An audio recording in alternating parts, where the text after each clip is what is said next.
안녕하세요. 저는 6개월이라는 짧은 결혼 생활을 마치고 새 출발을 준비 중인 싱글녀입니다. 저는 30대 초반에 늦은 나이라는 생각이 들 수도 젊은 나이라고 생각이 들 수도 있는 나이에 결혼을 했습니다. 결혼이 애들 소꿉놀이도 아니고 도대체 무슨 사연으로 결혼 생활을 고작 5개월밖에 하지 않았냐고 하시는 분들도 계실 텐데 제가 이혼을 하게 된 결정적인 이유는 바로 시어머니 때문입니다. 저희 시어머니께서는 미신을 지나칠 정도로 맹신하고 좋아하세요. 무당말이라면 자다가도 벌떡 일어나시는 분이시죠. 여러분들은 제 이야기를 듣고 어떤 생각을 하실지 궁금해서 이렇게 사연을 보내봅니다. 저는 미신도 믿지 않고 신도 믿지 않아서 딱히 믿는 종교가 없어요. 저희 집안이 불교긴 하지만 부모님께서 종교 강요를 하지 않아서 무교로 살아가고 있어요. 어릴 때야 멋모르고 부모님이 가시니까 아무 생각 없이 절에 따라가긴 했었어요. 딱 거기까지일 뿐 어느 정도 커선 절에도 안 가고 아무런 종교 없이 살았어요. 저는 처음 결혼 조건에 종교 생활은 각자 하면 되니까 그닥 중요한 부분이 아니라고 생각했어요. 하지만 한 번의 파혼 경험으로 종교도 상당히 중요한 부분을 차지한다는 걸 알게 되었죠. 예전에 모태신앙이었던 기독교 남자친구를 만난 적이 있었어요.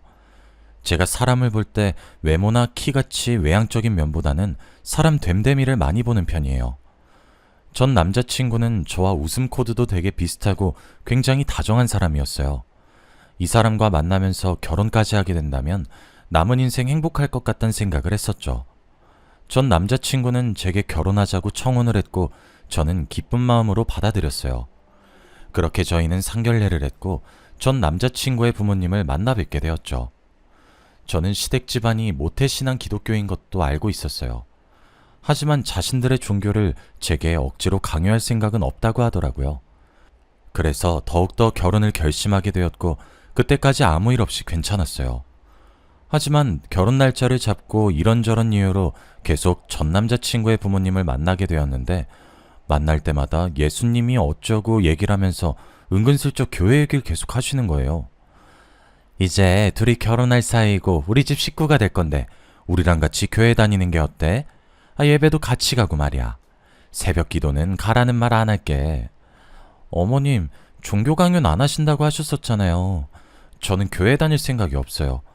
교회뿐만 아니라 절, 성당, 어떠한 곳도 갈 생각이 없어요. 죄송해요. 안 다녀봐서 그런 거지. 한번 다녀보면 나쁘지 않아. 좋은 사람들도 얼마나 많은데. 우리랑 같이 다니자. 죄송해요, 어머님. 몇 번이고 같이 다니자 말씀하셔도 제 대답은 언제나 똑같아요. 전 어떠한 신도 믿지 않아요. 정말 죄송합니다. 결혼 날짜가 다가올수록 교회 다니라는 전 남자친구 어머니의 압박은 계속됐어요. 자꾸 전 남자친구 어머니와의 의견이 부딪히니 결혼이 망설여지더라고요. 아직 결혼 전인데도 이러시는데 결혼 후엔 얼마나 강요하실까 겁이 났어요. 그래서 저는 전 남자친구에게 이별을 구했고 저희는 파혼을 했어요. 처음엔 어떤 종교를 가졌든 서로의 종교관에 대해 이해해주면 괜찮을 것 같았는데 이젠 무교가 아니라면 결혼하고 싶은 마음이 완전히 사라져버렸어요. 하지만 무교인지 아닌지 계속 확인해보면서 만날 수도 없는 노릇이라 그 뒤로는 결혼할 거라는 생각은 버리고 정말 가볍게 만났었어요. 그러다 우연히 친구 생일 파티에 초대되어서 간 적이 있었어요. 친구들과 섞여서 이야기도 하고 게임도 하면서 즐거운 시간을 보내고 있었죠. 재밌게 놀고 집으로 돌아가려고 하는데 누군가 저를 부르더라고요. 저를 부르는 소리에 뒤돌아보니 아까 같이 놀던 사람들 중 한 명이더라고요. 뛰어온 건지 손으로 다리를 짚으면서 고개를 숙인 채 숨을 헐떡이고 있는 거예요. 어느 정도 안정이 됐을 때 머리를 매만지더니 수줍게 자신의 휴대전화를 제게 내밀더라고요. 제가 가만히 그분의 휴대전화를 바라보기만 했고 그분은 휴대전화를 다시 가지고 가는 거예요. 번호 달라는 건 실례죠? 잠시만요. 이거 제 번호거든요. 괜찮으시다면 연락주세요. 싫으시다면 번호 적힌 종인 그냥 버리셔도 괜찮아요. 아, 번호 물어보려고 하신 거구나. 뜬금없이 휴대전화만 내미셔서 제가 휴대전화 떨어뜨리고 온 줄 알았어요. 저도 번호 알려드릴게요. 이거 긍정의 의미로 받아들여도 되는 거죠? 지연 씨도 제가 마음에 드는 거죠? 혹시 거절하면 제가 민망할까봐 예의상 주신 건데 제가 오해한 건가요? 아니에요. 저도 승우 씨 마음에 들어요. 그래서 번호 드리는 거예요. 저 아무한테나 번호 주고 그런 사람 아니에요. 저와 남편의 첫 만남은 이렇게 평범하게 시작되었어요. 어느 연인들처럼 알콩달콩한 연애를 하다가도 살벌하게 싸우기도 했어요. 그래도 전 남자친구만큼이나 잘 맞는 남자였어요. 종교만 무교라면 당장이라도 결혼할 수 있을 만큼 모든 것이 잘 맞았어요. 그러다 드라마를 같이 보고 있었는데 신부님 역할을 한 배우가 나온 거예요. 배우 얘기하면서 자연스럽게 종교가 어떻게 되는지 물어봐야겠다는 생각이 들었어요. 와, 저 배우 진짜 천주교네? 천주교라서 저 역할 한다고 했나 보다. 아니면 천주교인 거 알고 섭외한 건가? 신기하네. 근데 자기는 종교가 어떻게 돼? 나? 종교 없는데? 무교야. 교회, 절, 성당 이런 거 가는 거 귀찮아. 우리 가족은 다 무교야. 아, 대신 우리 엄마가 미신 같은 거 진짜 잘 믿어.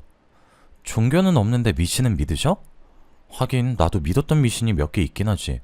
문지방 밟으면 안 된다거나 빨간 글씨로 이름 쓰면 안 된다거나 그런 거. 우리 엄마는 그런 것도 믿고 무당말도 잘 믿어. 아, 진짜 같이 살면 피곤해. 빨리 내가 나가 살든가 해야지. 피곤한 아줌마야 정말. 그래도 귀여우시네. 미신 우리 어렸을 때나 열심히 믿었던 것 같은데 어머님이 되게 순수하신 것 같아. 아직까지 믿는 거 보면. 남자친구는 제가 그토록 바라던 대로 무교 집안이었어요. 대신 어머님께서 미신을 잘 믿으신다고 하시는 거예요. 저도 예전에 믿었던 미신들이 있었고 흔하게 누구나 하나쯤은 믿는 미신들이 있잖아요.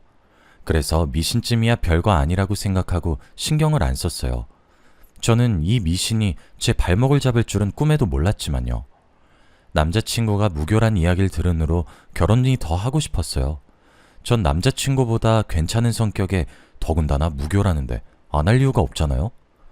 저는 남자친구와의 결혼을 결심했고 쇳불도 단김에 빼란 말이 있듯이 결혼을 결심한 순간부터 프로포즈 준비를 하기 시작했어요. 꼭 남자가 프로포즈 하라는 법은 없으니 제가 먼저 프로포즈를 했어요. 그런데 하필 남자친구도 그날 프로포즈를 준비하는 바람에 맛 프로포즈가 되어버렸어요. 서로 프로포즈 하겠다고 깊숙이 숨겨놓은 반지를 주섬주섬 꺼내는데 얼마나 웃겼는지 몰라요.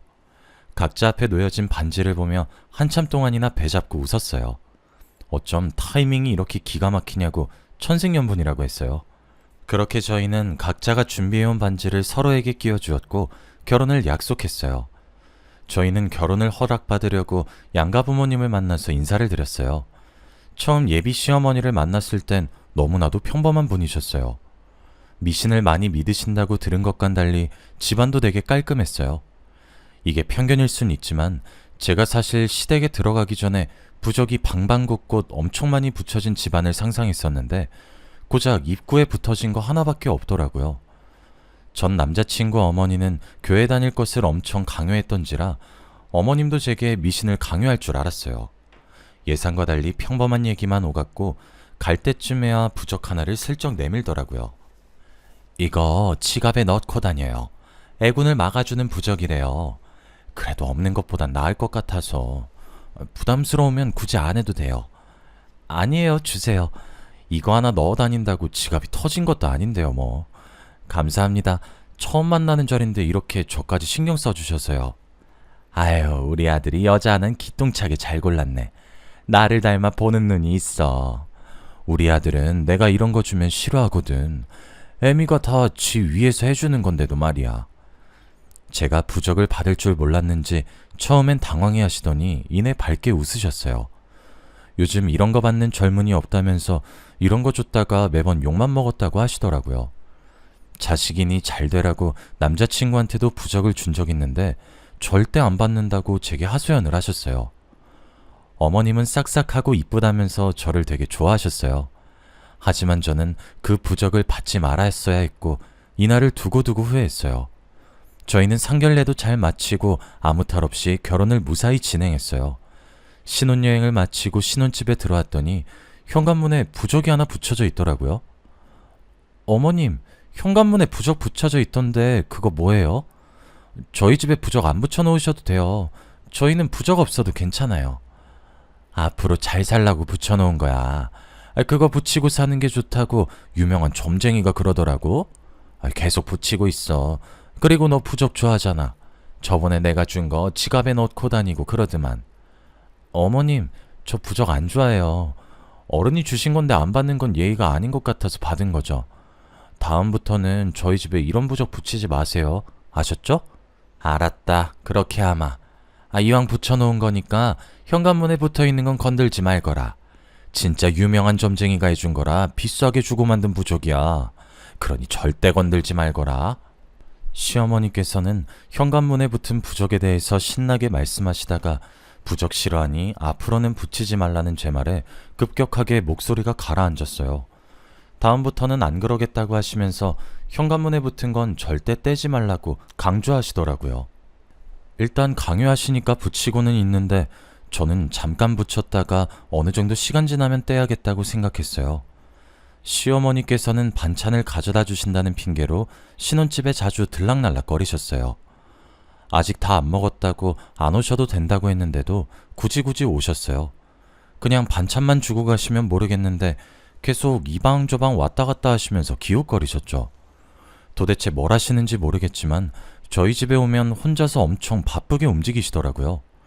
저는 시어머니가 나온 방에 들어가 봤자 변한 게 없어서 그냥 방 구경 하나 싶었어요. 솔직히 저희가 신혼초니까 인테리어가 계속 마음에 안 들면 자주 바꾸거나 물건을 추가하잖아요. 그래서 늘 새로운 마음으로 뭐가 바뀌었는지 보려고 그러시는 줄 알았어요. 정말 4개월까지는 아무것도 모르는 상태로 지냈었어요. 그러다 제가 청소를 한다고 침대 밑에 청소기를 돌렸는데 청소기 입구에 부적이 하나 딸려오는 거예요. 이게 왜 여기서 나오나 싶다가 설마 하는 마음에 납작 엎드려서 침대 밑을 봤어요. 바닥에 아무것도 없어서 제 지갑에서 떨어진 거라고 단정 지으려고 하는데 쎄한 느낌이 드는 거예요. 그래서 그대로 바닥에 엎드린 채로 살짝 시선을 위로 돌렸어요.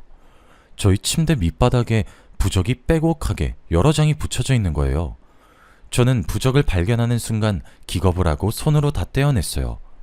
안쪽까지 어떻게 붙였는지 모르겠지만 안쪽에도 붙여져 있길래 긴 막대기로 힘들게 뗐어요. 그리고 시어머니께서 갔던 방을 유심히 살펴봤죠. 그러다 제 시선이 옷장에 꽂혔고 곧장 옷장 앞으로 가서 부적이 있는지 살펴보았어요. 걸려있던 옷을 옆으로 미니까 벽면에 숨겨진 부적들이 나타나더라고요. 안 보이는 곳만 골라서 어찌나 잘 숨겨두셨는지 감탄이 나올 정도였어요.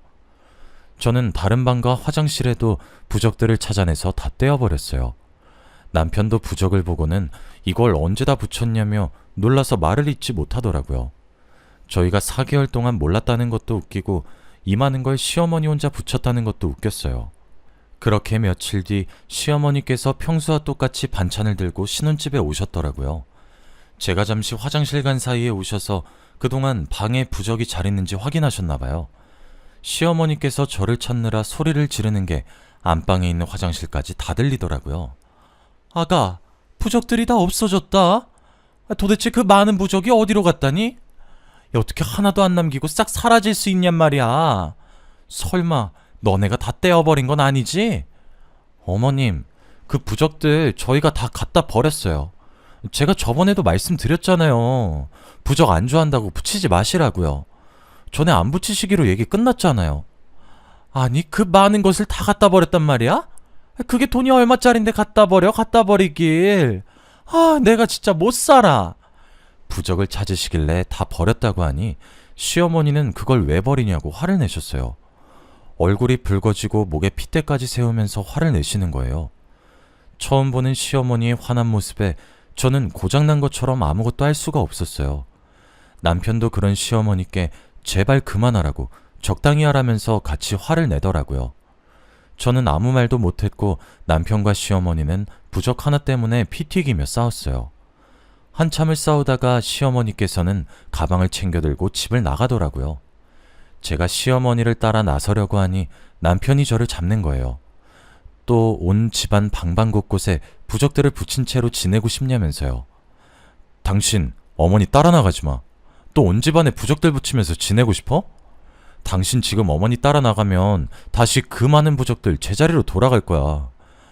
그건 싫지만 어머니 저러고 나가서 사고라도 당하면 어떡해. 평상시에도 왔다 갔다 잘하셨는데 뭘. 신경 쓰지 마. 나는 다신 부적이랑 가까이 하고 싶지 않아. 꼴도 보기 싫어. 우리가 이 정도까지 했는데 어머니께서 또 부적 들고 오시진 않겠지? 느낌이 안 좋아. 어머니 나중에 다시 부적 들고 나타나실 것 같아. 헤이, 이렇게까지 했는데 또 부적 들고 오신다고? 아닐 거야. 나 그럼 어머니한테 진짜 화낼 거야. 오늘보다 더 심하게 할 거야. 시어머니께서 그렇게 나간 뒤로 저는 마음 한켠이 불안했어요. 언젠간 다시 양손에 부적을 가득 들고 있는 시어머니가 저희 집에 올 것만 같았거든요. 제가 계속 불안해해서 그런지 시어머니랑 싸우고 며칠 뒤부터 악몽도 꾸기 시작하는 거예요. 누군가가 무기가 될 만한 것들을 손에 들고 저를 뒤쫓아온다거나 제가 누군가에게 발각되지 않게 도망가서 숨는다거나 하는 악몽을 많이 꿨어요. 한 번은 가위에 눌린 것 마냥 아무것도 움직일 수가 없었고 말을 할 수도 없었어요. 몇 번이나 악몽에 시달리니까 기력이 쇠약해지더라고요. 친정어머니도 제 몰골을 보시더니 놀라서 보약을 지어주셨는데 아무리 기력에 좋은 음식을 먹어도 날이 갈수록 몸이 더 안 좋아졌어요. 남편은 혹시나 제가 병이라도 걸린 게 아닌지 엄청 걱정을 하더라고요. 병원에 가보는 거 어떠냐고 하는데 그 정도는 아니라고 병원에 가지 않았거든요. 그런데 갈수록 몸이 말라가고 힘도 쫙 빠지는 거예요. 진짜 병이라도 있나 싶어서 병원에 가봤더니 아무 이상이 없다고 하더라고요.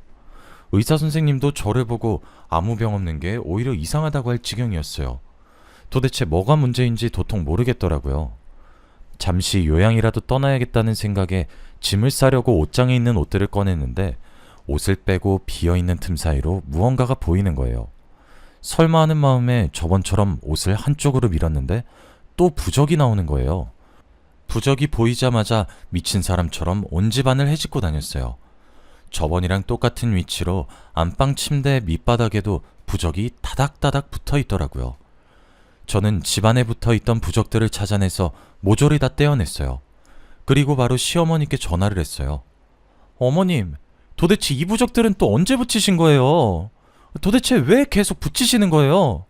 한동안 저희 집 안 오셨잖아요. 도대체 언제 와서 붙이신 거예요? 이번엔 오래 갈 줄 알았더니 그래서 그것도 다 떼서버렸니? 그건 우리 아들한테 좋다고 해서 붙인 거니까 네가 열낼 거 없다. 제발 부적 좀 붙이지 마세요. 네? 남편도 싫다고 하는데 왜 계속 그러는 거예요? 우리 아들이 싫어한다고? 누가 그러니? 나 그 부적 아들한테 허락받고 정정당당하게 붙인 거야. 네 남편도 내가 그 부적 붙인 거 알고 있다고. 남편이요? 거짓말하지 마세요. 제가 속을 줄 아세요? 저번에 그이가 어머님한테 화낸 거 잊으셨어요? 그런 사람이 부적 붙이게 허락을 했다고요? 속는 셈 치고 하나 붙여줬더니 효과 좋은 것 같다고 더 붙여달라고 하던데 못 믿겠으면 네 남편한테 물어보든가. 그리고 너 요즘 몸 안 좋은 것 같다더라. 근데 지금 기력이 넘치네. 제 몸은 제가 알아서 할 거예요. 또 이상한 부적 쓸 생각이시면 접으세요. 내가 너한테 부적을 왜 쓰니? 돈 아깝게. 난 우리 아들을 위한 부적밖에 안 써. 제가 부적 때문에 따지자 시어머니는 남편에게 허락을 받고 저희 집에 부적을 붙였다고 하시는 거예요. 저번에 남편이 부적 싫다고 그렇게 화를 냈었는데 허락했다니 이해가 안 갔어요. 남편 퇴근 후에 물어봤더니 부적 붙인 뒤로 정신건강이 좋아진 느낌이라 더 붙이라고 했다더라고요. 그러더니 저한테 다 떼버렸냐고 묻더니 왜 뗐냐고 화를 내는 거예요. 저는 이제 더 이상 남편도 제정신이 아니란 생각을 했어요. 그러다 며칠 뒤 시어머니께서 또 신혼집에 와서는 문을 엄청 두드리는 거예요. 한창 반찬 자주 가져다 주실 땐 매번 문 열어드리기 귀찮아서 비밀번호를 가르쳐 줬었거든요. 제가 없을 때도 저희 집에 오는 것 같아서 시어머니 몰래 비밀번호를 바꿔버렸어요. 비밀번호가 맞지 않자 문이 부서지라 두드리셨어요. 저는 문을 열어줄까 말까 많이 망설이다가 계속 저렇게 놔두면 시끄러워서 주민들한테 피해줄까봐 문을 열어주었어요. 제가 문을 열어주자마자 십자가를 제 이마에 탁 소리가 날 만큼 세게 내려치더라고요. 너무 놀라기도 하고 아파서 손으로 이마를 감싸주었어요. 그랬더니 시어머니께서는 뭘 먹고 힘이 좋은 건지 제 손을 치우더니 다시 한번 탁 소리가 나게 십자가를 제 이마에 내려치시는 거예요. 제가 손으로 이마를 감쌀 틈도 없이 십자가를 다시 제 이마에 대더니 본인 주머니에 손을 넣고 무언가를 칩더라고요. 주머니에 있던 무언가를 꺼내서 제게 마구마구 던지기 시작했어요. 얼굴에도 맞고 몸에도 맞았는데 딱딱한 알갱이 같은 것들이라 너무 아프더라고요. 하지 말라고 울부짖어도 시어머니는 표정 변화 없이 계속 제게 던지시는 거예요. 떨어진 것들을 보니 무언가의 정체는 팥이었어요. 시어머니는 다시 주머니에서 팥을 움켜쥐더니 저를 보면서 물러가라를 외치며 다시 던지시더라고요. 우리 아들 나쁜 기운들 네가 다 가져간다고 해서 결혼시켜놨더니 부적을 다 떼버려? 그 부적이 어떤 부적인데 다 떼버렸단 말이냐? 잡기나 쉬인 게. 죽어! 죽어! 어머님, 그만하세요. 너무 아파요. 그러니까 제발 그만하세요. 네 꼴을 보아하니 역시 부적이 효과가 있었던 거야. 돈을 들인 보람이 있어. 우리 집안 망치는 이 흉물. 너는 우리 아들 애빠지. 그 이상도 그 이하도 아니야. 시어머니는 무섭도록 싸늘한 표정을 하고 혼자서 무어라 중얼거렸어요. 그러더니 대뜸 죽으라고 소리치더니 다시 중얼중얼 거리더라고요. 자세히 들어보니 점쟁이가 남편이 저와 결혼하면 제가 나쁜 기운을 다 빨아들여서 남편의 기력이 좋아진다고 했나 봐요. 그래서 저와의 결혼을 허락했다는 거예요. 부적을 붙이면 모든 악의 기운을 제가 다 빨아들여서 남편은 좋아지고 저는 시름시름 앓게 되는 것이었어요. 남편 기력 때문에 그렇게 부적을 붙이고 제가 부적을 뗐다고 하면 화를 냈던 거예요. 저는 계속 팥을 맞지 않으려고 얼굴을 요리조리 피했어요. 시어머니는 제가 계속 안 맞으려고 피하니까 못 움직이게 제 머리채를 잡는 거예요. 계속해서 발버둥 치고 있는데 딱 마침 남편이 퇴근을 하고 집에 들어오더라고요. 저는 남편이 이 모습을 보면 시어머니를 말려줄 거라고 생각했어요. 하지만 말려주긴커녕 제 양팔을 잡고 시어머니가 팥을 던지기 쉽게 만들어주더라고요. 여보, 가만히 있어. 어머니가 우리한테 나쁜 거라도 하시겠어? 다 우리 위해서 이렇게 하시는 거니까 당신이 조금만 참아. 당신 미쳤어? 당신까지 왜 이러는 거야? 이것 좀 놔. 내가 왜 이런 수모를 당해야 하는데? 난 싫어. 싫다고. 그냥 얌전히 맞고 있으면 빨리 끝날 일인데 왜 질질 끌려고 그래? 딱 1분만 눈 감고 그냥 맞으면 안 돼? 그게 그렇게 어려워? 그럼 당신이나 맞아. 나 대신 당신이 맞으라고. 그러면 되겠네. 빨리 놔. 이거 놓으라고. 나 진짜 당신들 신고할 거야. 시어머니의 눈은 이미 미친 사람처럼 제정신이 아닌 듯해 보였고 남편도 미신 같은 건 절대 안 믿을 줄 알았는데 동참을 하고 있더라고요. 자기도 저처럼 미신 같은 거 안 믿는 사람이지 않았냐면서 그런데 이번에 부적 효과 제대로 봤다면서 저도 속는 셈 치고 가만히 있어 보라는 거예요. 저는 계속 발버둥 치다가 발꿈치로 남편의 발등을 있는 힘껏 세게 내려 찍었어요. 남편은 저를 잡고 있던 손을 놓고 자기의 발등을 감싸주었어요. 저는 그 틈에 아무것도 챙기지 못하고 그대로 집에서 도망 나왔어요. 갈 곳이 없어서 친정으로 왔고 저는 부모님께 제가 당했던 것을 말씀드렸어요. 네가 여긴 어쩐 일로? 근데 너 꼴이 그게 뭐야? 무슨 일 있었던 거야? 어머, 신발도 없이 너 맨발로 여기까지 온 거야? 엄마, 나 이혼할 거야. 도저히 못 살겠어. 내가 방금 뭔 짓을 당하고 온 줄 알아? 여기 머리카락에 팥 붙은 거 보이지? 나 시어머니한테 팥 맞았어. 팥? 아니 네가 팥을 왜 맞아? 울지 말고 무슨 일 있었는지 엄마한테 다 얘기해봐. 1년을 산 것도 아니고 이제 결혼한 지 6개월밖에 안 됐는데 왜 이혼을 한다는 거야?